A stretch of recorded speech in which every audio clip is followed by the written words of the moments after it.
Olá pessoal, meu nome é Fábio Kupti, sou fisioterapeuta e vou aqui falar com vocês sobre estimulação elétrica na recuperação motora após AVC. Primeiramente, gostaria de agradecer ao convite da professora Renata Palma para uma outra participação nesse segundo COI Físio. Nós já participamos do primeiro também e tenho certeza que esse evento, assim como o primeiro, vai ser um sucesso. Bom, vamos falar um pouco sobre o nosso assunto. Primeiramente, vamos falar que a eletroterapia evoluiu muito nos últimos anos, nas últimas décadas, é, tanto em procedimentos quanto em equipamentos. Em relação a procedimentos, muitas coisas que a gente fazia no passado, talvez hoje já não faça mais, e outras coisas que a gente achava que era contraindicado, como por exemplo uma coisa que a gente vai citar na aula hoje, que é a estimulação elétrica em espasticidade, hoje em dia virou indicação. O que era uma contraindicação, hoje em dia é considerado uma indicação e com efeito bem embasado cientificamente. Então, além de usos diferentes, a gente também evoluiu nos equipamentos. Como vocês estão vendo, essa garrafa aí é uma garrafa de Leyden, que era um instrumento usado para uso de eletricidade estática para tratamento de lesões. Hoje em dia, claro que a gente não usa mais isso, né? A coisa foi evoluindo. Vocês estão vendo que esse aparelho ainda é um aparelho antigo, né? Que chama atenção pelo tamanho dele, peso, para evoluir até hoje em dia em equipamentos que já não usam mais fios, né? Já tem equipamentos elétricos, wireless, como esse aí da tela. Como vocês podem ver, esse equipamento não precisa de fios, mas ligando o aparelho até os eletrodos. É possível fazer estimulação elétrica dessa forma, embora isso ainda seja um pouco caro, né? Para pouca gente compensa o custo-benefício disso aí, hoje em dia ainda. Com o tempo, os custos devem ficar mais baixos e vai se tornar uma coisa rotineira na prática clínica. Bom, primeiro é bom a gente lembrar que em lesões do sistema nervoso central, a estimulação elétrica ela segue princípios similares à da estimulação elétrica em pessoas normais, até sem lesão nenhuma. Isso porque a estimulação elétrica precisa apenas da parte periférica do sistema nervoso íntegra, que um paciente com lesão do sistema nervoso central não é um problema. Então, os parâmetros são os mesmos que a gente usa para lesões ortopédicas, por exemplo, não muda muito nesse sentido. Isso porque a gente foca a nossa estimulação elétrica em parâmetros que sejam adequados ao neurônio periférico, neurônio motor ou até o sensitivo em alguns casos, tá?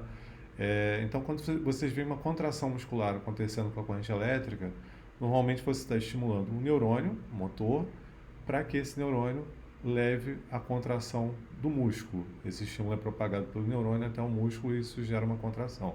Então, no músculo inervado, nós não usamos a estimulação diretamente no músculo, e sim no neurônio. A estimulação diretamente no músculo, ela é feita apenas quando você tem um músculo desnervado, lesões do sistema nervoso periférico. As características de corrente, de parâmetros são bem diferentes, tá? Principalmente em relação à duração de pulso, que na musculatura desnervada tem que ser uma duração muito longa, em torno de 1000 vezes maior do que aquela necessária no músculo inervado, tá? Então isso é uma grande diferença. No músculo inervado, se você usar uma subida lenta do pulso, um pulso com tempo de subida muito lento, esse pulso não vai ser muito eficaz na contração. Enquanto que num músculo desnervado, isso não vai ser problema, ele não tem problema nenhum, ele não acomoda, que é o que acontece com o músculo inervado, quando você usa tempo de subida longo, tá? Então, se você usar tempo de subida longo, a estimulação acaba sendo seletiva para músculos desnervados. E outra coisa é que o músculo desnervado não responde a duração curta, tá? O pulso tem que ser longo, como a gente falou. Bom, entre os objetivos da estimulação elétrica para pacientes com sequela de AVC, a gente tem o aumento da força muscular, o aumento da resistência à fadiga, a reeducação muscular, que é uma forma de você tentar reeducar a musculatura que não tem uma contração voluntária adequada a voltar a contrair voluntariamente, e também com uma órtese para auxiliar numa contração muscular, tá? É o que a gente chama de FACE, ou estimulação elétrica funcional, E também para controle da espasticidade, que, como eu tinha falado no início, já foi considerado uma contraindicação. Muita gente tinha medo de fazer, achava que aumentaria a espasticidade. A gente sabe hoje que, na verdade, reduz. Há duas grandes formas de você fazer estimulação elétrica no músculo no paciente após AVC. Tá? Uma delas é o estímulo sensorial ou sensitivo, tá?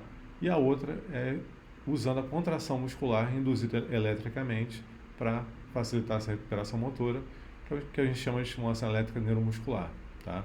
Ou a sigla em inglês é NMES.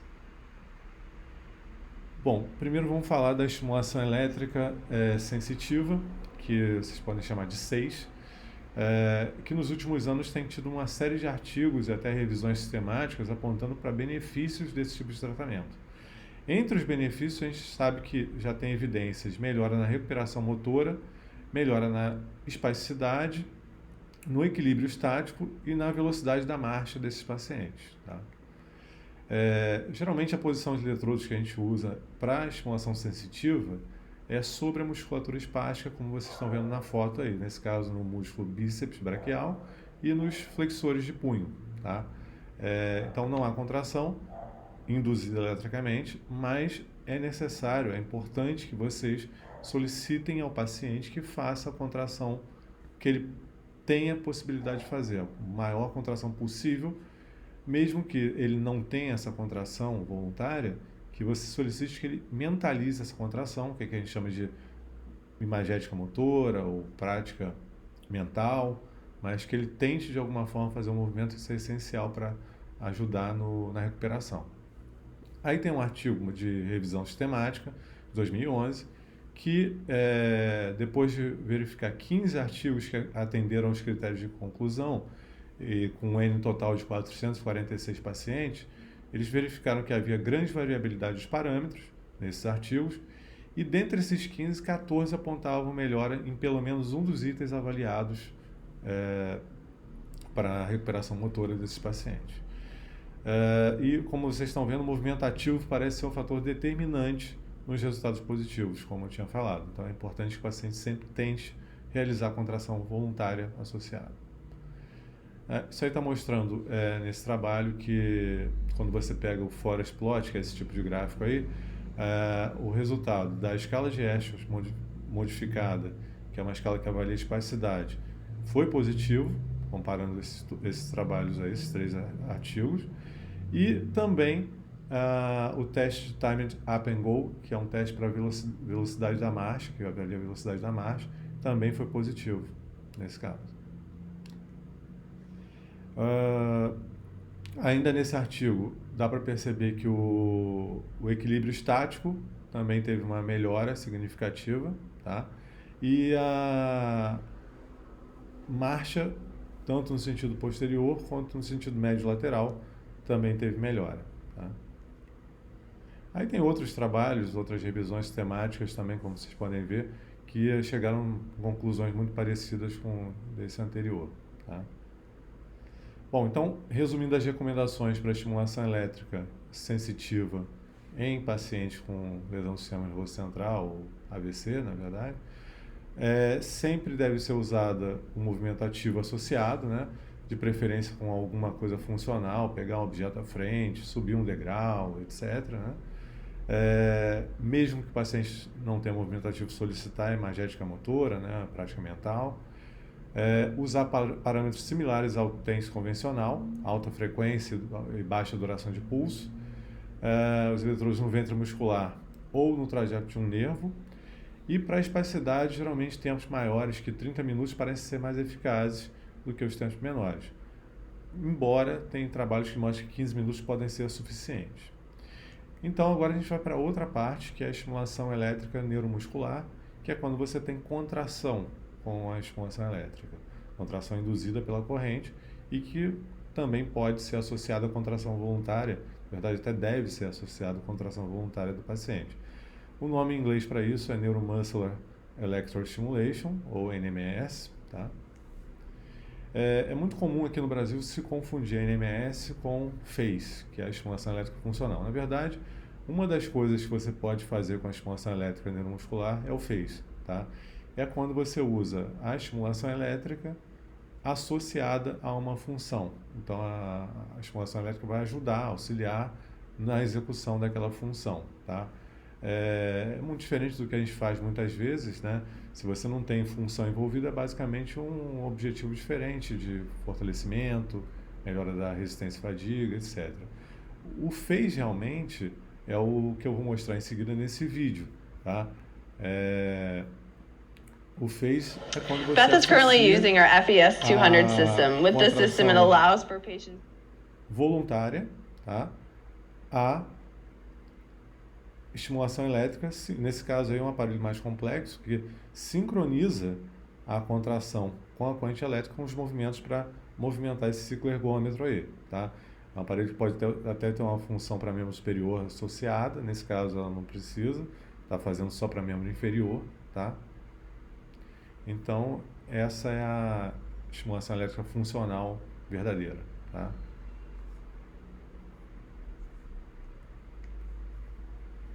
Vamos seguir. Bom, é muito comum perguntar qual a melhor opção de corrente, que corrente utilizar. Tem várias correntes que podem ser usadas, porém, a que eu recomendo para vocês, que tem a melhor custo-benefício e eficácia, são dois tipos de corrente bem similares, que são as correntes bifásica simétrica ou bifásica assimétrica. Elas têm características semelhantes, não muda grande coisa, tá?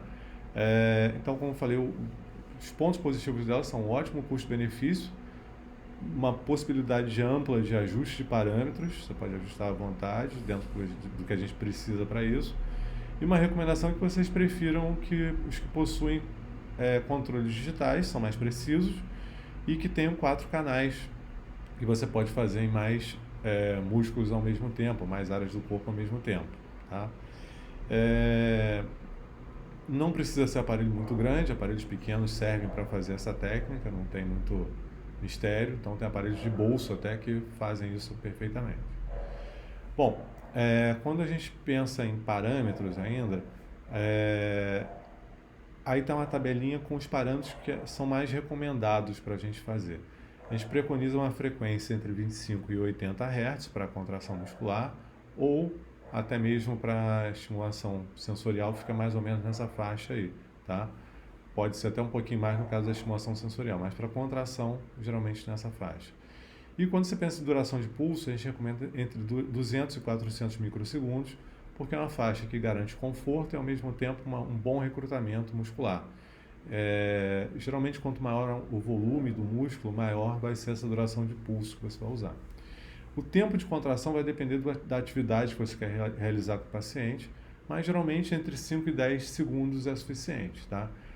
Em alguns casos pode ser necessário um tempo até menor do que isso para uma atividade mais dinâmica, ou até em pacientes com uma boa condição em relação a outro pior, né? Então, quanto melhor a situação do paciente, geralmente mais rápido ele executa o movimento, você pode usar tempos de duração, tempos de contração menores, que é o tempo ON, tá? E o tempo de repouso geralmente é programado em função do que você programou no tempo de contração. Geralmente a gente recomenda de 2 a 5 vezes maior que o tempo de contração para que se evite a fadiga. E geralmente quanto mais intenso o treino, maior vai ser o tempo de repouso que você vai dar, tá? Em relação à rampa, que é o tempo que leva para o estímulo chegar na intensidade mais alta, a cada pulso subsequência a intensidade vai aumentando, né? Então a gente recomenda que seja de 1 a 3 segundos mais ou menos, e em caso de atividades mais rápidas pode até ser usado um pouquinho menos, de 0,5, por exemplo, para marcha, tá? Em relação à intensidade que você vai programar, a intensidade é o máximo tolerável pelo paciente, de preferência. Se você quer ganhar força, a intensidade tem que ser o mais alta possível, tá? Então, a gente recomenda que a intensidade seja o máximo tolerável pelo paciente, como uma forma, como vocês estão vendo, de recrutar mais fibras musculares, tá? Você aumenta o recrutamento quando você aumenta a intensidade da contração. Isso também tem a ver um pouco com a duração de pulso, tá? Mas basicamente vocês estão vendo os dois desenhos aí que na figura B, com a intensidade do pulso mais alta, a quantidade de fibras recrutadas foi maior.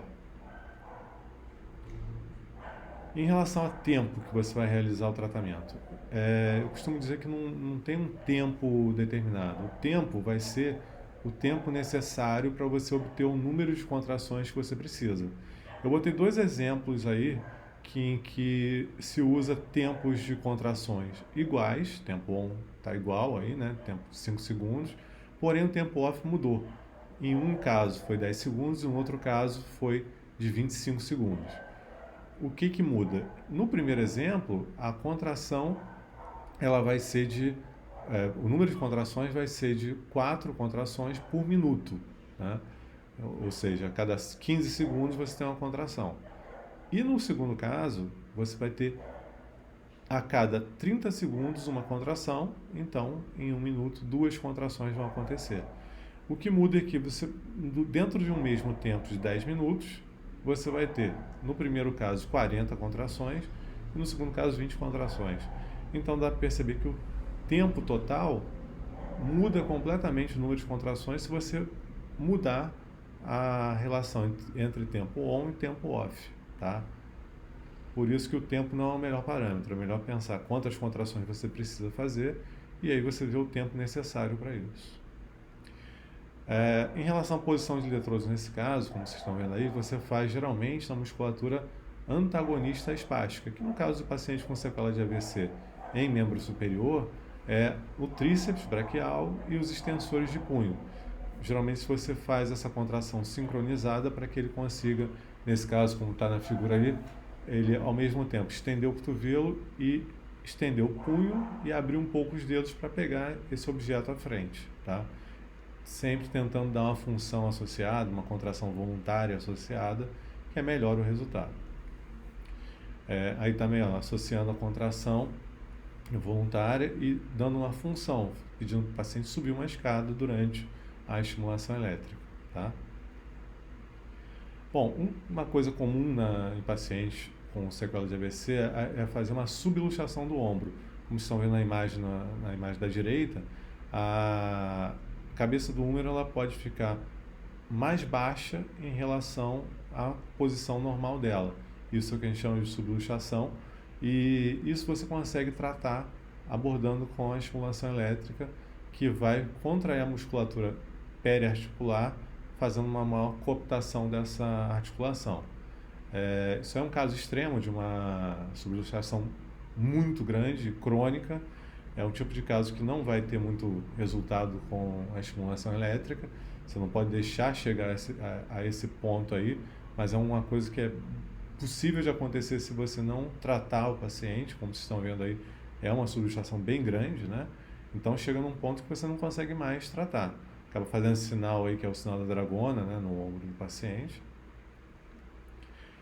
Qual é a posição ideal para tratar? Geralmente você faz na musculatura do supraespinal e associando o deltoide posterior.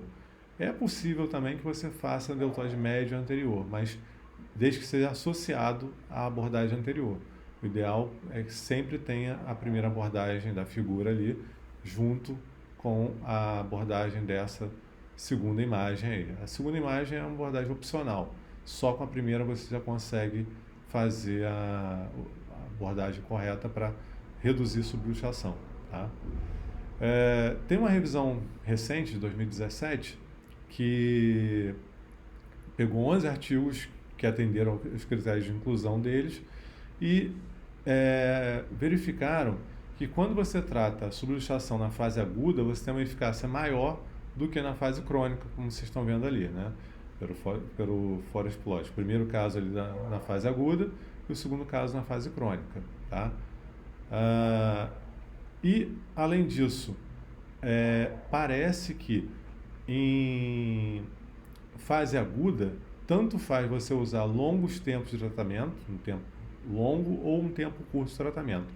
Porém, na fase crônica, que é o caso da imagem no item 4.13, em que quando você faz o tratamento de curta duração, parece ser melhor em fase crônica, tá? Houve evidência nesse caso, porém na fase crônica, quando foi revisado os trabalhos que fizeram tempos longos de tratamento, parece que não deu muito certo, tá? Então é uma evidência boa de que melhora a subluxação a partir dessa revisão sistemática de 2017. Outra coisa que a gente pode ver aí em relação à espasticidade, essa aí foi uma revisão de 2015 que avaliou 29 artigos que estavam dentro dos critérios dos autores e eles verificaram que quando a estimulação elétrica neuromuscular é combinada a outras intervenções, havia evidência. E quando foi usado só a estimulação elétrica, não havia evidência de melhora da espasticidade, tá? Então, o melhor é sempre associar a outras intervenções, como cinesioterapia ou os tratamentos voltados para a espasticidade, tá? Bom, em relação a recomendações finais que eu passo para vocês, primeiro que a estimulação elétrica é uma ferramenta que você tem no tratamento de pacientes com sequelas de AVC. Nunca deve ser usado de forma isolada, tá? É sempre parte de um tratamento, tá?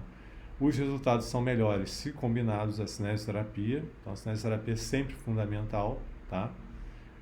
Não ocupe o tratamento inteiro com a estimulação elétrica, em 15 minutos no máximo você consegue fazer o que você precisa com a estimulação elétrica. No caso da estimulação sensitiva, pode ser necessário mais tempo, um pouco, tá? O posicionamento adequado de eletrodos é importante. Se você errar a colocação de eletrodos, você pode não ter um resultado esperado. Lembrem de colocar, principalmente quando forem fazer estimulação elétrica neuromuscular, no ventre do músculo. Não coloquem no tendão, tá? É no ventre muscular. Então, se você vai fazer extensão de punho, não coloque eletrodo na mão, por exemplo. O eletrodo é colocado na parte do meio do antebraço em relação até a parte proximal do antebraço, na loja extensora, né? E geralmente os pacientes que melhoram mais são aqueles que têm músculos com mais difícil ativação voluntária e também menos força muscular, tá? Esses são os mais indicados. Lembrem que a estimulação elétrica ela só melhora a força de modo adequado em músculos fracos. Músculos sadios não melhoram de forma significativa a força com a estimulação elétrica. Bom, era isso que eu tinha para falar para vocês. Aí estão os meus contatos, caso queiram tirar alguma dúvida, pedir algum material de apoio. E se quiserem seguir meu perfil no Instagram, tá aí também, que é o @eletroterapia, tá? E mais uma vez, agradecer o convite para participação desse congresso online e espero que a palestra tenha agradado vocês e possa ajudar no tratamento dos pacientes, tá? Obrigado, até a próxima, pessoal.